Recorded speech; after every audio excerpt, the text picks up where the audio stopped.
नमस्कार मित्रों, आज की वीडियो में आपका स्वागत है। आज आर्थिकी के चौथे पार्ट को लेकर के हम आए हैं और ये सभी प्रतियोगी परीक्षाओं की दृष्टि से बहुत महत्वपूर्ण है। आज का हमारा मुख्य टॉपिक है आयुष पर सर्वेक्षण 22-23। तो देखते हैं मित्रों, 23 जून 2024 को राष्ट्रीय नमूना सर्वेक्षण एनएसएस के 19वें दौरे के हिस्से के रूप में जुलाई 2022 और जून 2023 तक राष्ट्रीय प्रतिदर्श सर्वेक्षण कार्यालय NSSO 22-23। तो देखते हैं मित्रों, 23 जून 2024 को राष्ट्रीय नमूना सर्वेक्षण NSS के 19वें दौरे के हिस्से के रूप में जुलाई 2022 और जून 2023 तक राष्ट्रीय प्रतिदर्श सर्वेक्षण कार्यालय NSSO द्वारा आयुष पर पहल विशेष अखिल भारतीय सर्वेक्षण जारी किया है। इस सर्वेक्षण में अंडमान और निकोबार द्वीप समूह के कुछ दुर्गम गांवों को छोड़कर पूरे देश में शामिल किया गया है। मित्रों, लिंग के आधार पर आयुष चिकित्सा प्रणाली के जागरूक व्यक्तियों 15 वर्ष और उससे अधिक आयु का प्रतिशत अखिल भारतीय ग्रामीण पुरुष अगर देखा जाए 94.7%, महिला 94.8% और व्यक्ति का अगर कॉमन रेशियो निकाला जाए तो 94.8%। चलिए मित्रों, शहरी में यही आंकड़ा जो है 95.8%, 96.1% और 96.0% है। ग्रामीण भारत में अरुणाचल प्रदेश 77% को छोड़कर सभी राज्य केंद्र शासित प्रदेश में आयुष के बारे में जागरूकता का स्तर 87% से 99% तक है, जबकि शहरी भारत में सभी राज्यों केंद्र शासित प्रदेशों में 86% से अधिक है। सभी राज्यों में से गुजरात में ग्रामीण क्षेत्रों में औषधीय पौधों, घरेलू उपचार, लोक चिकित्सा LHT के बारे में जागरूकता और ज्ञान वाले परिवारों का प्रतिशत सर्वाधिक है। आगे बढ़ते हैं मित्रों और देखते हैं कि शहरी क्षेत्रों के संदर्भ में सर्वाधिक जागरूकता हिमाचल प्रदेश में देखी गई है। सभी राज्यों में पिछले 365 दिनों के दौरान बीमारियों के इलाज हेतु आयुष का उपयोग करने वाली आबादी का सर्वाधिक प्रतिशत हिमाचल प्रदेश में तथा सबसे कम प्रतिशत गोवा में दर्ज किया गया है। राष्ट्रीय आय का अंतिम अनुमान क्या है 2023-24 में? तो 21 मई 2024 को राष्ट्रीय सांख्यिकी कार्यालय NSO द्वारा वर्ष 2023-24 के लिए वार्षिक सकल घरेलू उत्पाद के अंतिम अनुमान PE तथा वार्षिक 2024 चौथी तिमाही जनवरी से मार्च तक के GDP का अनुमान जारी किया गया है। आगे देखते हैं, आंकड़ों के अनुसार 2023-24 में वास्तविक सकल घरेलू उत्पाद में 8.2% की वृद्धि दर का अनुमान है, जबकि वित्तीय वर्ष 2022-23 में 7% का अनुमान है। अगला हमारा मुख्य टॉपिक है 2023-24 में वास्तविक सकल मूल्य संवर्धन GVA में 7.2% की वृद्धि हुई, जबकि 2022-23 में 6.7% की वृद्धि हुई। वित्तीय वर्ष 2023-24 में नाम मात्र सकल घरेलू उत्पाद में 9.6% की वृद्धि दर्ज की गई। वित्तीय वर्ष 2022-23 में नाम मात्र GDP की वृद्धि दर 14.2% पर मित्रों GVA की संरचना जो प्रतिशत में है वहां पर हम देख सकते हैं। तो ये जो त्रिभुज का क्षेत्र है ये प्राथमिक है और जहां ये इस प्रकार वृत्तीय संरचना है वो द्वितीय क्षेत्र है और जहां आयताकार संरचना बनी है वो तृतीय क्षेत्र है। तो यहाँ पर देखते हैं मित्रों 2019 से 20 तक तृतीय क्षेत्र के अंतर्गत 54.8%, 20-21 के दौरान 52.3%,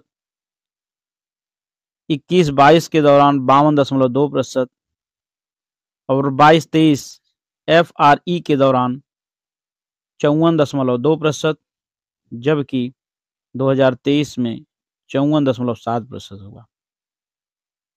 प्राथमिक क्षेत्र में देखते हैं तो 19-20 में 20.3%, 20-21 में 22.1%, 21-22 में 21%, 22-23 में 20% और 23-24 में 19.6% रहा। इसी प्रकार हम द्वितीयक क्षेत्र में भी देख सकते हैं। अब आगे बढ़ते हैं मित्रों।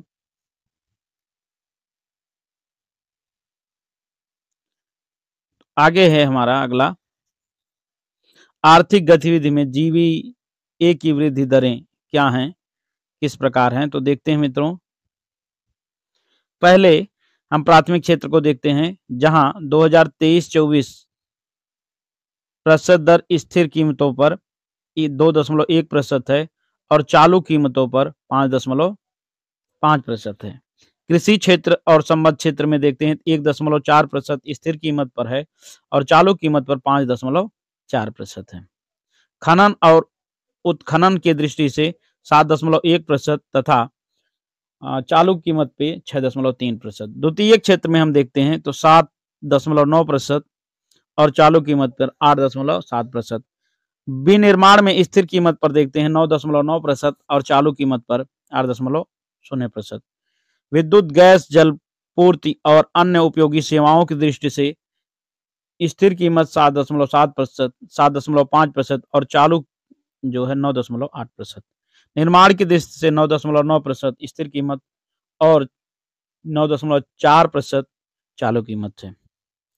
सेवा अर्थात तृतीय क्षेत्र हमारा जो है, वहां से देखते हैं तो 7.6% और चालू कीमत जो है 9.6% है। व्यापार, होटल, परिवहन, संचार, प्रसारण संबंधित सेवाएं तृतीय क्षेत्र के अंतर्गत 6.4% स्थिर कीमत और चालू कीमत 6.2%। वित्तीय, वास्तविक संपदा एवं व्यावसायिक सेवाएं तृतीय क्षेत्र के अंतर्गत 8.4% स्थिर कीमत और 9.9% चालू कीमत के अंतर्गत है। लोक प्रशासन, रक्षा एवं अन्य सेवाएं तृतीय क्षेत्र के अंतर्गत स्थिर कीमत पर 7.8% और चालू कीमत पर 13.5% है। आधार कीमतों पर अगर जीवीए देखा जाए तो 7.2% स्थिर कीमत और 8.5% चालू कीमत। मित्रों, इसके बाद फिर हम अगले पार्ट पर चलते हैं और देखते हैं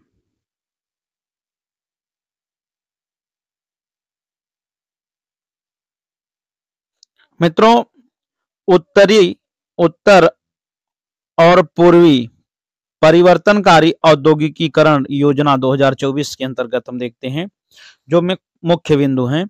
भारत सरकार द्वारा उत्तर पूर्व के राज्यों में उद्योगों के विकास और सृजन हेतु केंद्रीय क्षेत्र की योजना के रूप में एक नई औषधि औद्योगिक विकास योजना उन्नति उत्तर पूर्वी परिवर्तनकारी औद्योगिकीकरण योजना 2024 को तैयार की गई है।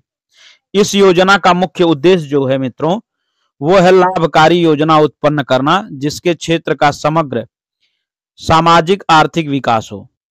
आगे बढ़ते हैं। यह विनिर्माण और सेवा के क्षेत्र में उत्पादित आर्थिक गतिविधि का निर्माण करता है। चलिए, WEIDE निधि 25 फरवरी 2024 को विश्व व्यापार संगठन WTO तथा अंतरराष्ट्रीय व्यापार केंद्र ITC द्वारा 50 मिलियन US$ की डिजिटल अर्थव्यवस्था में महिला निर्यात निधि को लॉन्च किया गया है। इस निधि की शुरुआत संयुक्त अरब अमीरात के अबू धाबी आयोजित विश्व व्यापार संगठन के 13वें मंत्री स्तरीय सम्मेलन के अवसर पर किया गया। इस निधि की शुरुआत संयुक्त अरब अमीरात के अबू धाबी में आयोजित विश्व व्यापार संगठन के 13वें मंत्री स्तरीय सम्मेलन के अवसर पर की गई। WEIDE निधि का उद्देश्य महिला उद्यमियों को अंतर्राष्ट्रीय व्यापार और डिजिटलीकरण के माध्यम से व्यवसाय को बढ़ाने में मदद करके सशक्त बनाना है। इस वैश्विक निधि के माध्यम से महिलाओं को अंतर्राष्ट्रीय व्यापार और डिजिटल अर्थव्यवस्था में अवसरों को लाभ उठाने में मदद मिलेगी। इसमें और अगर देखें मित्रों तो दाता डोनर के रूप में संयुक्त अरब अमीरात द्वारा इस कोष को 5 मिलियन US$ की राशि आवंटित की गई है। यह कोष विकासशील अर्थव्यवस्थाओं और कम विकसित देशों की महिला नेतृत्व वाले व्यवसायों तथा महिला उद्यमियों को डिजिटल प्रौद्योगिकियों को अपनाने तथा अपने उद्यमों की ऑनलाइन उपस्थिति की विस्तार करने में मदद मिलेगी। जो हमारा अगला बिंदु है, अगला पॉइंट है, वह भारतीय अंतरिक्ष क्षेत्र में 100% तक FDI की अनुमति। 21 फरवरी 2024 को प्रधानमंत्री नरेंद्र मोदी की अध्यक्षता में केंद्रीय मंत्रिमंडल द्वारा अंतरिक्ष क्षेत्र के संबंध में प्रत्यक्ष विदेशी निवेश नीति में संशोधन को मंजूरी मिली है। वर्तमान FDI नीति के अनुसार उपग्रहों की स्थापना और प्रचलन में सरकारी अनुमोदन के मार्ग के जरिए FDI की अनुमति है। प्रस्तावित सुधारों के तहत अंतरिक्ष क्षेत्र में FDI नीति प्रावधानों को निम्न प्रकार उदार बनाया जाएगा। उदारीकृत प्रवेश मार्ग निर्धारित करके उपग्रहों, प्रेक्षणों, यानों, संबद्ध प्रणालियों, उपप्रणालियों में FDI के लिए स्पष्टता प्रदान करके अंतरिक्ष यानों के प्रेक्षण आदि के लिए स्पेस पोर्ट के निर्माण एवं अंतरिक्ष संबंधित उपकरणों प्रणालियों के विनिर्माण के मध्य में संशोधित नीति के अंतर्गत विभिन्न गतिविधियों के प्रवेश मार्ग इस प्रकार हैं। नंबर ए, स्वचालित मार्ग के अंतर्गत 74% उपग्रह विनिर्माण और प्रचलन, सैटेलाइट डाटा उत्पाद और ग्राउंड सेगमेंट तथा प्रोक्ता खंड 74% के बाद ये गतिविधियां सरकारी राजमार्ग के अंतर्गत आती हैं। दूसरा इसका जो मुख्य विषय था वो है स्वचालित मार्ग के अंतर्गत 49% तक प्रेक्षण यानों और संबंधित प्रणाली या उपप्रणाली अंतरिक्ष यान को प्रक्षेपित करने या रिसीव करने के लिए स्पोर्ट का निर्माण 49% के बाद गतिविधियां सरकारी राजमार्ग के अंतर्गत आती हैं। तीसरा है स्वचालित मार्ग के अंतर्गत 100% तक उपग्रहों, ग्राउंड सेगमेंट और प्रोक्ता खंड के लिए घटकों और प्रणालियों, उपप्रणालियों का विनिर्माण। आगे बढ़ते हैं मित्रों। फरवरी उत्तर प्रदेश बजट 2024-25। 5 फरवरी 2024 को उत्तर प्रदेश सरकार के वित्त मंत्री सुरेश कुमार खन्ना द्वारा वित्तीय वर्ष 2024-25 के लिए कुल 73,6437.71 7,36,437.71 करोड़ रुपए का राष्ट्रीय बजट अनुमान प्रस्तुत किया गया। इसका कुल व्यय 5,32,655.33 करोड़ रुपए का राजस्व लेखा व्यय तथा 2,03,782.238 करोड़ पूंजी लेखा व्यय सम्मिलित है।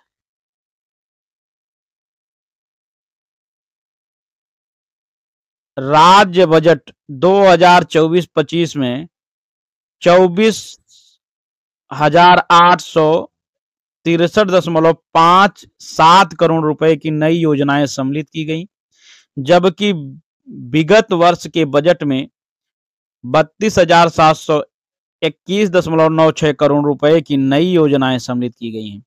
विगत वर्षों में उत्तर प्रदेश सरकार का बढ़ता बजट आकार लगभग करोड़ रुपए में निम्नलिखित प्रकार से है। देखते हैं मित्रों इसे चित्र के रूप में।